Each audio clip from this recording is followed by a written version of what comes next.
देव योनि तो मनुष्य योनि से उत्कृष्ट हुआ करती है, लेकिन भारतवर्ष में ऐसे अद्भुत अलौकिक लोग जन्म ग्रहण करते हैं जिनके गुण वैभव के सामने देवता भी पराभूत हो जाते हैं। ऐसे ही विलक्षण व्यक्तित्व से संपन्न हैं महर्षि अत्रि की सहधर्मिणी अनसुईया जी, जिनकी परीक्षा लेने में देवी देवताओं की अहंकृति चूर्ण चूर्ण हो गई। कथा कुछ ऐसी है। किसी समय स्वर्ग में ब्रह्मानी, लक्ष्मी और गौरी जी बैठी बातें कर रही थीं कि उसी समय महर्षि नारद वहां जा पहुंचे। इधर उधर की बातें करते हुए तीनों देवियों ने नारद के सामने यह प्रश्न रख दिया कि तीनों लोकों में सर्वोत्तम पतिव्रता कौन है। नारद जी ने कहा कि सर्वोत्तम पतिव्रता अनसुईया जी हैं। यह उत्तर सुनकर तीनों देवियां अवाक रह गई। उन्हें तो विश्वास था कि उन तीनों में से ही किसी का नाम लिया जाएगा। पूछने पर नारद जी ने देवियों को बताया कि अनसुईया जी महर्षि अत्रि की सहधर्मिणी हैं और पतिव्रत के धर्म पालन में उनके समान त्रिलोक में अभी और कोई नहीं है। नारद जी का उत्तर देवियों के मन लायक नहीं था, इसलिए तीनों ने अपने अपने पति को जाकर अनसुईया जी के पतिव्रत की परीक्षा लेने का आग्रह किया और पत्नी की प्रसन्नता के लिए न चाहते हुए भी ब्रह्मा, विष्णु और महेश पृथ्वी लोक की ओर चल पड़े।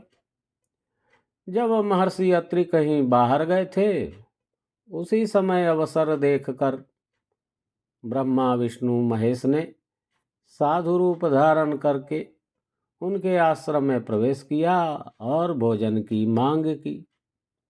अनसुईया जी ने जब इन अतिथियों का स्वागत करते हुए भोजन दिया, तब त्रिदेव ने मांग रखी कि वस्त्र विहीन दशा में परोसे जाने पर भी वे भोजन ग्रहण करेंगे। अब अनसुईया जी के सामने धर्म संकट था।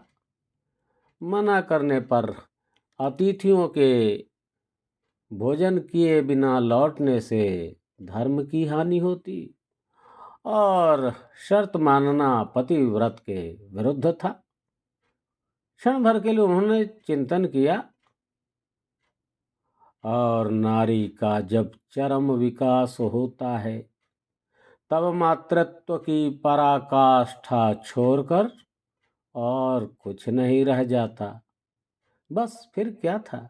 अपने तपोबल से उन्होंने साधु रूपधारी तीनों देवताओं को शिशु बना दिया और गोद में लेकर दुग्ध पान करा दिया।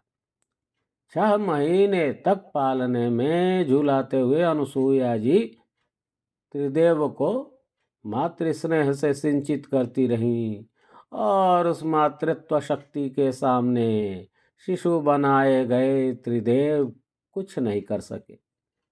फिर अपने स्वामियों के लौटने में इतना विलंब देखते हुए त्रिदेव की पत्नियों ने जब खोजना शुरू किया, तब अनसुईया जी के द्वारा शिशु बना दिए गए अपने अपने पति को देखकर लज्जित हुई और फिर क्षमा याचना के बाद अनसुईया जी के अनुग्रह से अपने पति को प्राप्त कर स्वर्ग लौट गए।